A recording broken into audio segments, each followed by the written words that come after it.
Our voices are here for more than just sounding good. They're here to expose, to challenge, to show that struggle isn't a virtue to celebrate, but a symptom of a system that needs questioning. Buzz. Wabaz. Buzz. Buzz. Buzz. Welcome, bienvenue, marhaba bikoum to Buzz Voices of Defiance, the podcast for minoritized people who are ready to shake up the world. I'm Shama, and every day I work with minoritized entrepreneurs, helping them find their voice, overcome their fears, and attract people who share their values, all to truly make an impact on the world. Buzz is one of my favorite words in Moroccan Darija. It's an expression of surprise. Surprise at the boldness of those who have defied the obstacles of an oppressive society and decided, I don't care, I'm doing it anyway. And it's also the surprise of that same oppressive society when it sees all these people pushing back. These are the people I want to give a platform to. And I also want to encourage you to speak out. Because only together can we change the game and finally change the world. Buzz. Storytelling is powerful, but LinkedIn has ruined it. I think it's time to make way for StoryDaring. I'm not saying this just to stir the pot. Storytelling, at its heart, is a genuine force. It's what connects people, what transmits something real, something honest. But the way it's done today by some people, it's been stripped of meaning. We've created a formula of polished, sanitized narratives where hardships become a step in the journey, success is the only acceptable outcome, and real struggles, real oppressions are swept under the rug. We're far from the kind of storytelling that challenges norms, that stirs things up. What we're left with is marketing disguised as authenticity.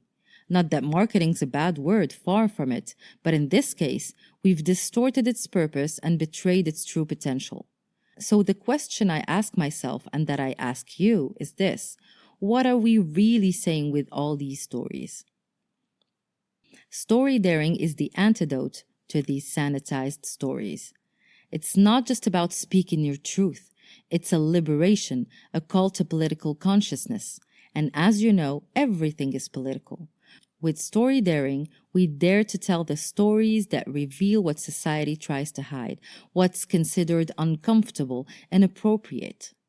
And yes, even in business, we refuse to separate our voice from our values. Because business too can be a tool for resistance. And frankly, I'd say it should be, but we'll talk about that more throughout this podcast anyway. So why Storydaring? I didn't come to this easily. There was a time when, even though I held strong values, I hesitated to share them professionally. I worried people would find it annoying or too much, or that my views didn't belong in a business setting. So I kept things on the surface, just touching on the real issues and held back from speaking from the heart. But at a certain point, that wasn't enough. I realized that if I didn't speak on what truly matters to me, on racism, sexism, inequalities, oppressions, then I was missing my purpose. Because all of this is political, and staying silent was just another form of censorship. Talking about myself without addressing my experience as a woman and as a Moroccan woman just didn't make sense. As you know, everything shifted for me on October 7th. I couldn't keep being two different versions of myself. The one who speaks all day about colonialism, racism, and sexism on my personal account, and the one who talks business as usual on my professional one. It marked the end of a long period of dissociation, and someday I'll share more about why I distanced these parts of myself as a way to protect myself. Then it was like a release. I no longer worried about what my followers or even close friends would think. I realized it was time to say what truly mattered to me, even if it made people uncomfortable. That's when the idea of Storydaring came to me.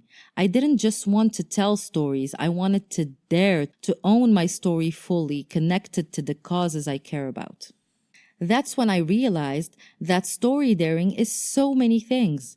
It's having the courage to say, yes, my business is political, my values are political, and I'm not going to hide that anymore. But it's also about daring to tell the stories the world needs to hear, to make the invisible visible, to amplify voices that often go unheard. Story daring is about letting go of the need for approval through glorified, heroic, but shallow stories. It's realizing we don't need to turn every hardship into an inspiring victory. We don't need to make resilience a badge of personal worth. And we don't need to set our politics aside just to be acceptable.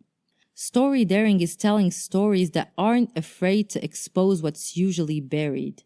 It's refusing to beautify struggles when they're often symptoms of a system that oppresses. It's challenging the idea that just because we run businesses, we shouldn't speak out about what we care about. And to be bold, you don't need a PhD in sociology or political science.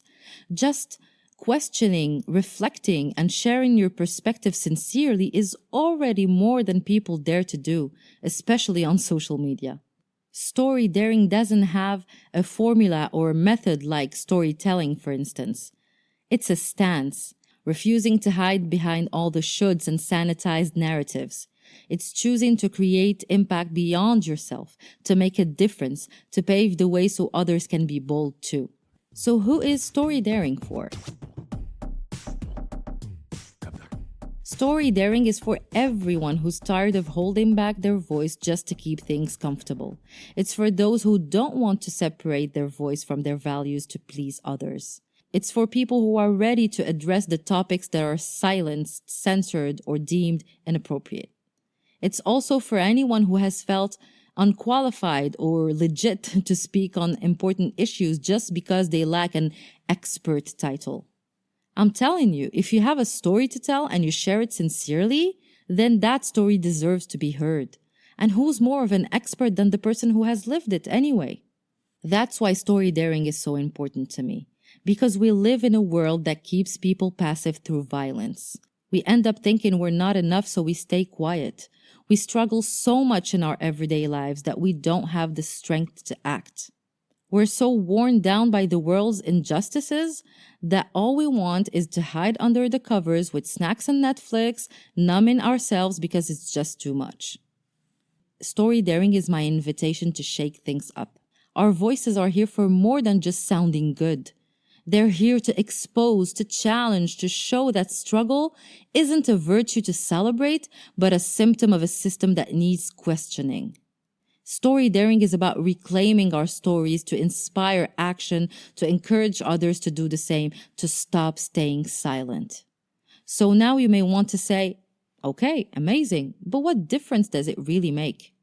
To me, there are 3 levels of story daring impact. First, personal impact. Story daring is an inner liberation for those who feel politicized in their personal lives, but not in their professional lives. When you accept that all of your experiences and emotions are valid, you no longer need to split yourself in 2. You don't need to keep dissociating. You still have the freedom to choose what you share, of course, but you no longer feel forced to separate your values from your business. It creates alignment, a sense of wholeness, and frees you from a sanitized narrative. Second, impact on your business. When you story dare, it helps attract clients and partners who share your values and get your vision. You no longer have to compromise. You build a business that aligns with who you are, that embodies your values, and reflects what you truly want to stand for. When I started speaking out about Palestine, yes, a few people unfollowed, but so many more joined, people who resonated deeply.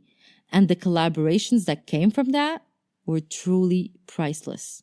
Finally, there's a collective impact. Story daring creates a space for others to feel free to express themselves too. The more of us who speak about what matters, the more doors we open, the more we break the silence. Collective safety guarantees individual safety. It strengthens individual courage. You're no longer alone in your fight. And when you know you're not alone, it builds bravery and you take that step forward. And that's how we start to change things. Not just for ourselves, but for an entire community. And that's where I come in. I realize that I help my clients story dare by guiding them to see that their voices, their art, their business are all tools for resistance. We start by uncovering what they really want to say. what they've kept hidden, the battles that matter most to them, and we shape their story and their business to align with these values, reaching the right people as a result. In the end, story daring isn't about telling stories to charm. It's about freeing our voices, touching others, and inspiring both individual and collective action. Thank you for listening to this episode of Buzz Voices of Defiance. If you enjoyed it, hit the notification bell to be alerted when new episodes drop, and leave a 5-star review to help amplify this podcast that's here to uplift voices the world needs to hear. All right, see you in 2 Tuesdays for another episode to help you turn your business, your project, your art into a tool of resistance, making sure the system looks at you and says, Buzz. Buzz.